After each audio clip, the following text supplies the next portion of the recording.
ഇങ്ങനെ ഒരു അധികം സിനിമകളിൽ ചെയ്ത കഥാപാത്രങ്ങൾ ആ ഡെപ്തിലേക്ക് എത്തിക്കാൻ കുറച്ച് പേര് കാര്യമാണ്. ഏത് കഥാപാത്രം ആവാനായിട്ട് ഇവിടെ ഇൻസ്പയർ ചെയ്യാൻ റിയൽ ആളുകളെ ഇൻസ്പയർ ചെയ്യാൻ അങ്ങനെ ഇന്നൊരാളൊന്നുമില്ല. നമ്മള് കേരളത്തിൽ കണ്ട് വന്നിരുന്ന സമര നായകന്മാരും അങ്ങനെ ഒത്തിരി പേര്, ഇന്നൊരാളും മാത്രമായിട്ട് ഞാൻ റെഫറൻസ് എടുത്തില്ല. അപ്പോൾ നമ്മളങ്ങനെ കുറച്ചധികം പേര് നമ്മൾ റെഫറൻസ് ആയിട്ട് എടുത്തിട്ടുണ്ട്. കാരണം ഇത്രയും സ്ട്രോങ് ആയിട്ടുള്ളൊരു ലേഡിയാണ്. സമരത്തിനെ നയിക്കുന്ന ആ ട്രൈബിൻ്റെ മുകളിൽ നിന്ന് അവരെല്ലാവരും ഒരുമിച്ച് നിർത്തി നയിക്കുന്ന ഒരു സ്ട്രോങ് ലേഡിയുടെ ക്യാരക്ടറാണ്. അതിന് വേണ്ടിയിട്ടുള്ള റെഫറൻസുകൾ നമ്മൾ എടുത്തിരുന്നു. ന്യൂസിൽ നിന്നാണെങ്കിലും യൂട്യൂബ് ചാനൽസിൽ നിന്നാണെങ്കിലും. പിന്നെ കൂടുതലും ഭാഷയിലാണ് ഈ ക്യാരക്ടറിന് വേണ്ടിയിട്ട്. നമ്മൾ ആദ്യം രാവുള ഭാഷയാണ് പ്ലാൻ ചെയ്തത്. അതിനുശേഷം പണിയ, നമ്മുടെ കൂടെ അഭിനയിച്ചവർ എല്ലാവരും പണിയ ഭാഷ സംസാരിക്കും. നമ്മൾ പണിയ ഭാഷ സ്ലാങ് ഭാഷ എന്ന് പറയാൻ അറിയില്ല. കാരണം മലയാളം തന്നെയാണ് അതിന് പറയുന്നത്. ശ്രദ്ധിച്ച് കഴിഞ്ഞാൽ നമുക്ക് മനസ്സിലാവും.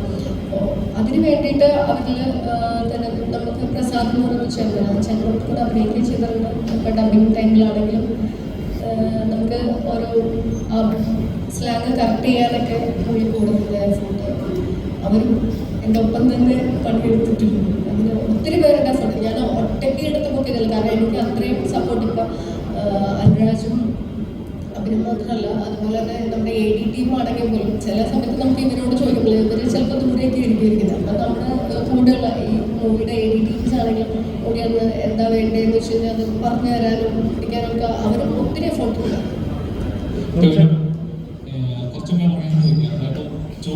ചൂണ്ടുതൽ പിടിച്ചു പോകുന്ന പൊടിക്കുന്ന പല ഇൻസിഡൻസ് നമ്മൾ കണ്ടിട്ടുണ്ട്. അതായത് ഇപ്പം സിനിമകളൊക്കെ നമ്മൾ പറഞ്ഞു. അതേപോലത്തെ സിനിമകൾ ഇപ്പം മലയാളത്തിൽ മിസ് ചെയ്തുകൊണ്ടിരിക്കുകയാണ്. തെറ്റ് കണ്ടാൽ തെറ്റെന്ന് പറയാൻ പോലും മടിയാണ്. പറഞ്ഞാൽ അത് തെറ്റല്ല എന്ന രീതിയിലേക്ക് ആക്കിക്കൊണ്ടിരിക്കുകയാണ്. ശരിക്കും സിനിമകൾ ഇപ്പോൾ മറ്റൊരു മുന്നോട്ട് വെക്കാനായിട്ട് തന്നെ മടിയാണ്. അതോ അതിൻ്റെ നിയമം സംരക്ഷിക്കേണ്ടവരെ ശിക്ഷിക്കുന്ന ആ ഒരു സിസ്റ്റത്തിലേക്ക് വന്നുകൊണ്ടിരിക്കുകയാണ്.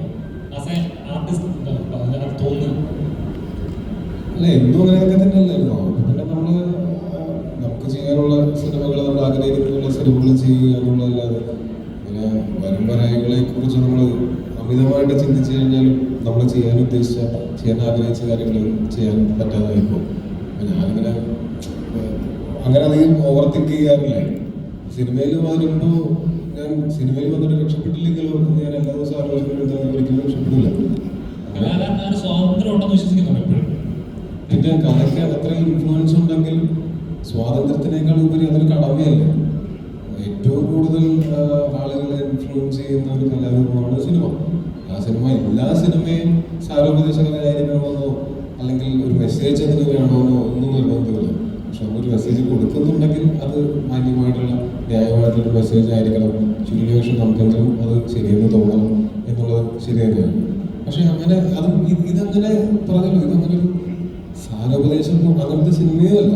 ഈ സിനിമയിൽ നമ്മൾ പറയുന്നത് ഈ കഥാപാത്രത്തിന്റെ മാനസിക സംഘർഷങ്ങളും ഇയാൾ കാണുന്ന കാഴ്ചകളും അത് ഇയാളിൽ വരുന്ന മാറ്റങ്ങളും ഒക്കെ വെച്ച് നല്ലൊരു സിനിമയ്ക്കുള്ള സ്കോപ്പ് അതിനകത്ത് ഓൾറെഡി ഉണ്ട്.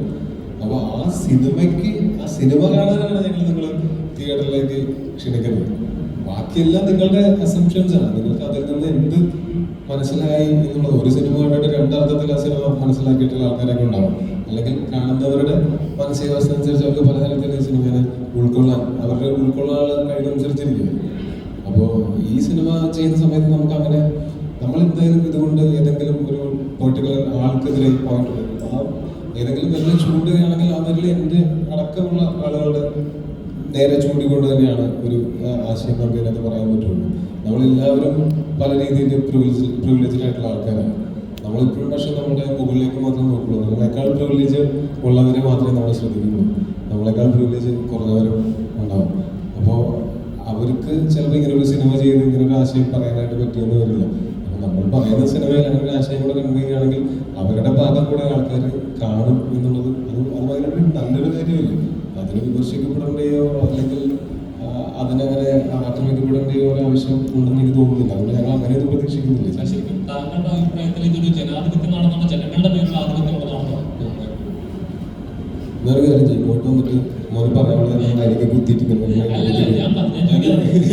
എന്റെ ഉത്തരം നേരത്തെ ഗസ് ചെയ്ത് പറയുന്ന കാര്യമില്ല. ചോദ്യങ്ങൾ ചോദിക്കാം. അല്ല, എന്റെ ഉത്തരം ഇതാണോ എന്ന് ചോദിക്കേണ്ട കാര്യം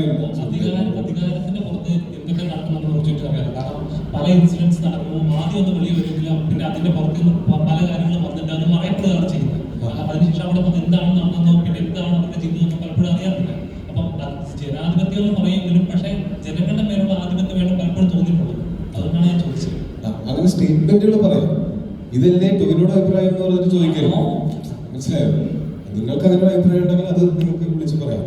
എൻ്റെ അഭിപ്രായങ്ങൾ ഞാൻ കൃത്യമായിട്ട് പറയുന്നില്ല. അപ്പൊ ഇതല്ലേ ടൊവിനോയുടെ അഭിപ്രായം എന്ന് പറഞ്ഞാൽ ടൊവിനോയ്ക്ക് പറയാതിരിക്കാൻ പറ്റുമോ? അങ്ങനെയൊക്കെ ചോദിക്കുന്നത് ഒരു മോശമാണ്. ഭാവക